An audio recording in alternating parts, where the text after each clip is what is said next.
Après plusieurs années de vie au Canada, j'ai fait une introspection et je me suis rendu compte que, en fait, il y a certaines choses que j'aurais voulu savoir avant de venir étudier au Canada. Et j'ai décidé aujourd'hui de te partager ces différents éléments-là que je juge vraiment très essentiels pour un étudiant qui s'apprête à réaliser un projet d'études au Canada. Et donc, je vais te les lister. Si tu es intéressé, bah, je t'invite tout simplement à regarder cette vidéo du début jusqu'à la fin, quoi. Et ensuite, toi-même, tu sais quoi faire. Donc, un des premiers éléments essentiels que j'aurais voulu savoir avant de venir étudier au Canada, c'est d'apprendre l'informatique. Apprendre l'informatique. Les amis, dans ma situation, je vais vous dire que quand je suis arrivée au Canada, j'étais déjà à l'université en deuxième année de licence. Ok? Je ne savais pas utiliser un ordinateur. Je vous le dis sans honte et sans complexe, je ne savais pas utiliser un ordinateur, ok? Donc, à l'époque, les cours, c'était des cours qui étaient donnés d'une façon magistrale. Donc, soit le prof avait son cours entre ses mains et il nous dictait, nous, on écrivait, ou soit le prof, en fait, écrivait simplement tout le contenu de son cours sur un tableau noir et nous, avec nos stylos, on recopiait. Donc, jusqu'en deuxième année d'université, j'avais des cahiers, j'avais des feuilles blanches sur lesquelles je prenais des notes. La seule chose qui me permettait d'être connectée à Internet ou de faire des petites recherches, quelles recherches même, c'était mon petit cellulaire ou téléphone portable avec ma petite connexion de 200. J'allais sur Google. Donc, l'informatique ou juste manipuler un ordinateur tout court, je ne savais pas. Ok? Je ne savais pas utiliser un ordinateur. Donc, imaginez le clash. Tu arrives, tu étais à l'université, deuxième année de licence, tu ne connais pas utiliser un ordinateur, ok? Je ne savais pas utiliser un ordinateur. La seule chose que je peux dire que je savais d'un ordinateur, c'était allumer. Je connaissais Windows, Opera Mini, mais je ne savais même pas Windows là, ça servait à quoi, c'était quoi, ok? Donc, Google là, parce que j'entendais tout le monde aller sur Google, donc c'était Google, ok? Donc, arrivé au Canada, première année de cégep, les profs sont là, oui, ils donnent des cours magistraux, mais tout le monde n'est pas pressé de recopier. En fait, ici, les gens écoutaient. Ceux qui trouvaient certaines parties pertinentes ou intéressantes, excusez-moi, j'ai la gorge sèche, ceux qui trouvaient que la partie que le prof disait était pertinente, prenaient des notes, ok? Ils prenaient des notes. Et même leur cahier de prise de notes là, c'était pas les cahiers de 200 pages que moi j'avais au pays. C'est des feuilles blanches sur lesquelles ils vont, ou en fait, comme des petits carnets ou des petits blocs-notes là qui recopiaient. Donc, moi, quand je voyais ça là, moi j'étais encore dans l'esprit du pays, il faut tout écrire, tout ce que le prof dit là, il faut écrire. Donc, j'étais toujours là en train de recopier. Maintenant, le moment où j'ai eu le clash avec l'informatique, c'est quoi? C'est que le prof est venu, il a donné son cours, le reste, il a dit, vous allez aller lire dans tel livre en ligne, vous allez faire des résumés et vous allez résumer ce que vous aurez compris et c'est ça qui va être le devoir. Moi, je suis là. Je suis là. Ok. Ok. Et je ne vous ai pas dit que dans la classe, pratiquement la moitié des élèves avaient des ordinateurs portables. Moi, je n'avais pas d'ordinateur. Donc, heureusement que l'école avait l'informatique. Est-ce que vous savez comment est-ce que j'ai fait pour apprendre l'informatique? J'ai pris encore mon téléphone. Je suis allée sur Google sans honte, sans complexe. J'ai tapé comment apprendre à utiliser un ordinateur. Ça m'a donné des recherches sous forme de vidéos qui m'ont conduit sur YouTube et c'est là que j'ai commencé à utiliser un ordinateur. Et là, c'était des ordinateurs qui étaient disponibles au cégep. Donc, à la fin des cours, moi, je restais dans les salles d'informatique parce que ça ferme un peu tard quand même et c'est là que je commençais à taper un peu sur l'ordinateur là pour faire mes devoirs. Ce qui a fait que En fait, cette situation a fait que, oui, j'ai pu connaître comment utiliser un ordinateur. Là, je suis bonne maintenant dans tout ce qui est fichier, nanana. Là, ça va très bien. Mais je n'ai pas appris l'informatique comme les gens qui arrivent à utiliser le clavier avec tous leurs doigts. Moi, quand je suis sur mon ordinateur, que je suis en train de travailler, ou quand je faisais encore mes devoirs d'université, ou même quand j'écris comment on dit, mes scripts pour mes vidéos ou sur mes contenus sur Instagram, j'utilise deux doigts. Ok? Deux doigts. C'est ce doigt-là et celui-là que j'utilise encore sur le clavier. Mais ça va quand même très vite. Mais si j'avais pris l'informatique comme il faut, le clavier AZERTY, QWERTY, tout ça là, ça aurait été très facile. Donc, le temps que j'ai mis à apprendre comment utiliser un ordinateur, si j'avais appris cela avant, j'aurais pu prendre ce temps-là à faire mes devoirs quand j'avais commencé au cégep, plutôt que apprendre d'abord à utiliser un ordinateur et ensuite de ça, apprendre maintenant à faire mes devoirs sur l'ordinateur.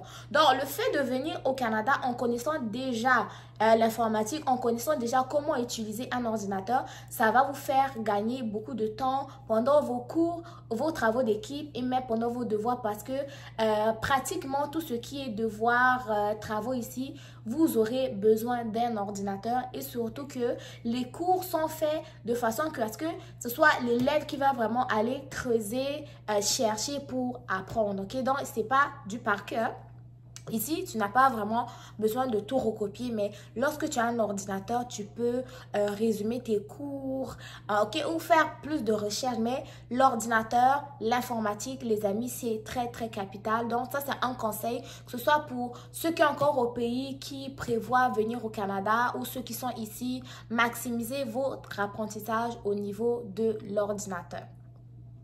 Deuxième élément ou deuxième chose que j'aurais voulu savoir avant de venir étudier au Canada, c'est apprendre les cours, ne pas apprendre du par cœur, ok? C'est comme ça que je pourrais le dire. Ne pas apprendre du par cœur ou faire le perroquet, ok? Quand je dis perroquet, vous comprenez un peu ce que je veux dire. Donc, le prof te récite le cours A à Z, il est là, et toi tu avales, mais tu n'as pas compris en fait ce qu'il voulait que tu apprennes, ok?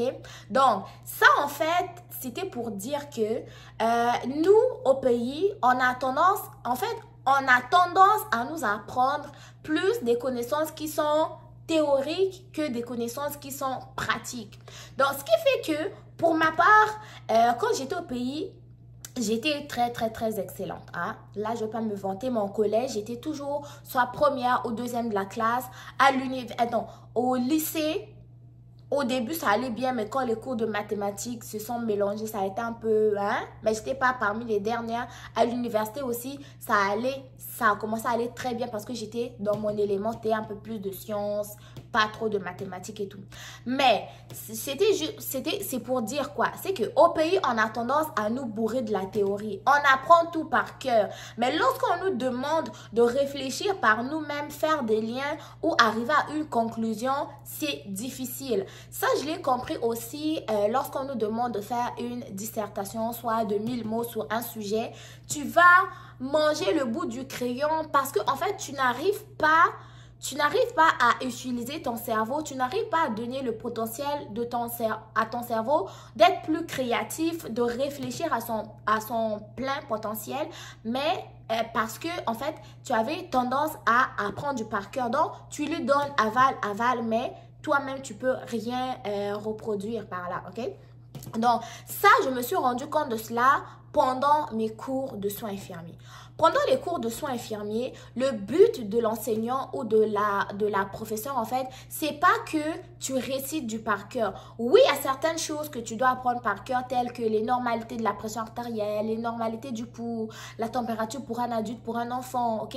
Ça, c'est des trucs normaux. Mais sinon, ce qui est très important dans un cours de soins infirmiers, c'est te faire développer un jugement clinique. Donc, il faut que tu sois capable toi-même de penser, de faire des liens, à savoir telle chose ne va pas, qu'est-ce qui peut être à la hauteur? Donc, tu vas en fait être constamment en train de réfléchir, de chercher, et jusqu'à ce que tu vas trouver des solutions. Donc, ça active en fait comme certaines connexions neuronales au niveau de ton cerveau et ça va faciliter ton apprentissage. Ce qui va faire que tu ne seras pas juste une personne qui va apprendre du par cœur, mais une personne qui est capable de réfléchir, donner son point de vue, faire des, je sais pas, énoncer des théories, tu vois un peu.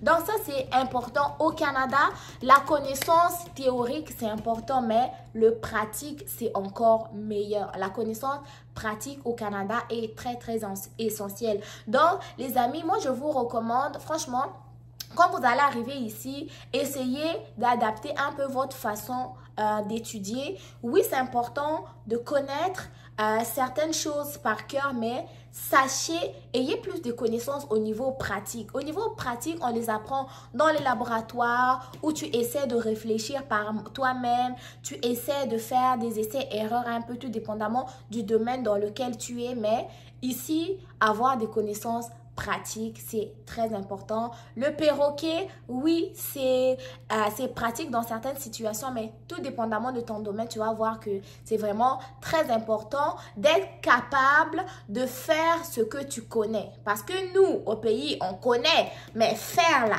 ça, des fois, c'est un peu compliqué. Hein? Donc, vous voyez un peu ce que je veux dire. Troisième élément essentiel que j'aurais voulu savoir en arrivant au Canada, c'est l'épargne. L'épargne au niveau des finances. L'épargne au niveau des finances.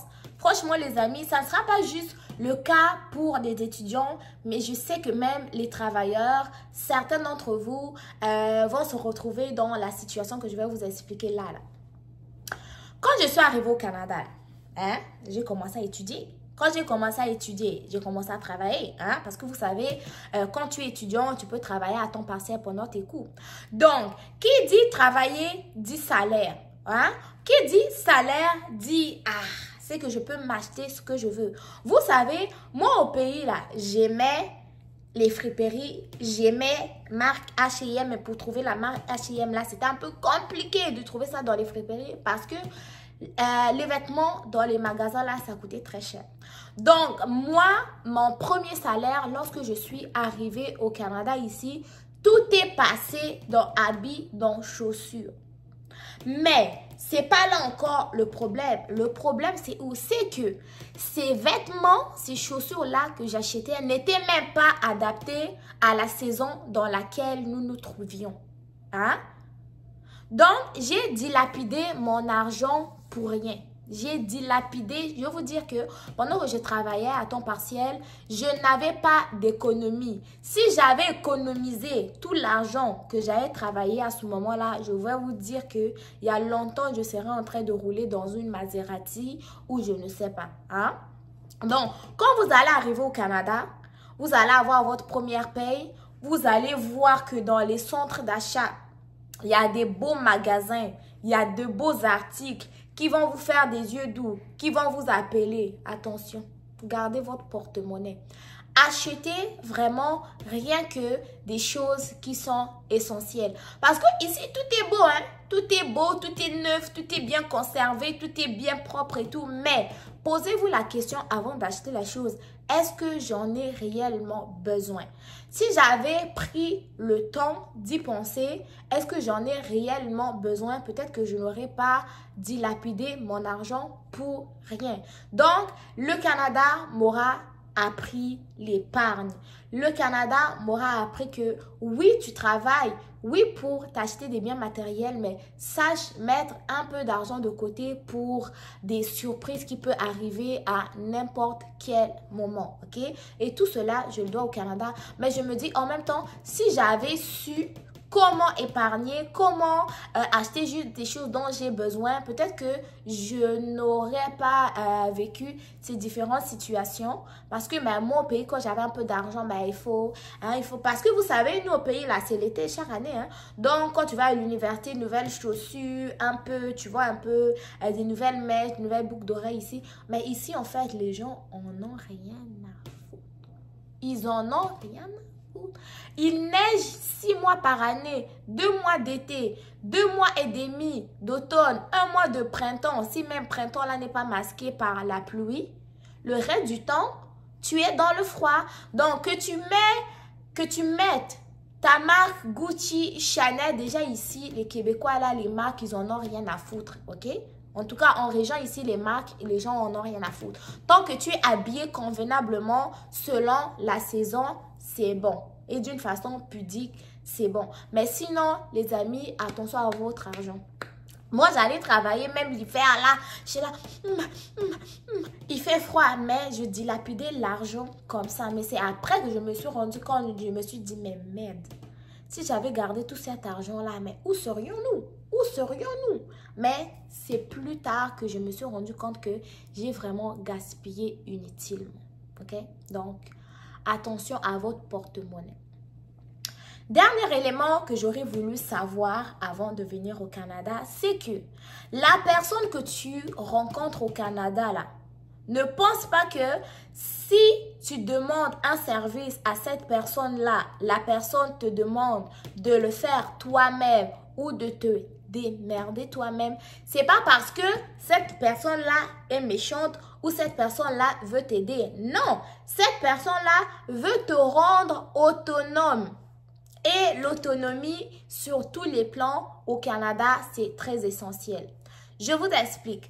Admettons que vous venez d'arriver au Canada, vous résidez chez une tante et vous avez par exemple besoin, vous venez d'arriver, hein, vous avez besoin d'aller faire votre numéro d'assurance sociale.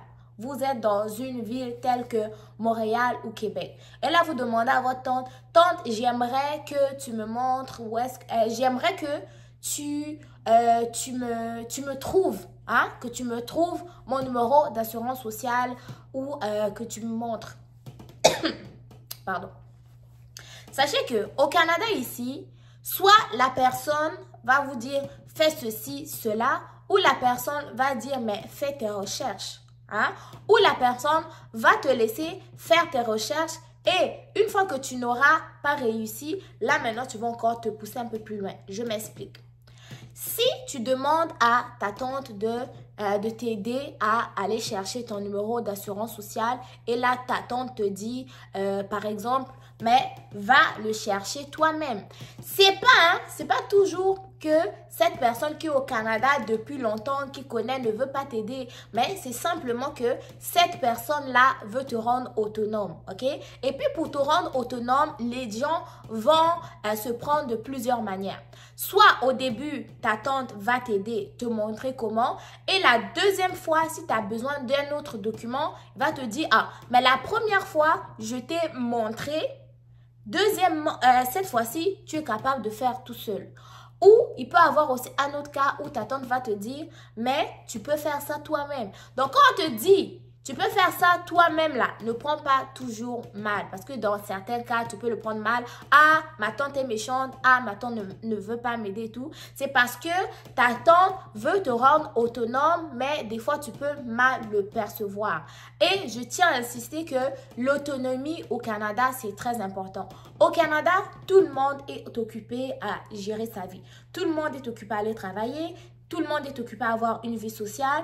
Tout le monde est occupé à penser à son hypothèque, à ses prêts, à ses factures. Et le reste du temps que la personne a de disponible, c'est que la personne veut se détendre en fait. La personne veut penser à autre chose parce qu'on a eu toute une journée chargée. Donc, ce n'est pas le moment de porter encore les charges de quelqu'un d'autre. Oui, la personne va t'aider au début. Je vais t'aider, je vais te montrer ça. Mais la deuxième fois, il faut que tu sois capable d'être tout seul. Parce que c'est normal, la personne ne peut pas vivre pour deux. La personne ne peut pas vivre et pour elle-même et pour toi. Ok? Alors que vous savez qu'au Canada, la vie est très active. Il y a trop de démarches, trop de paperasse, trop de choses à faire.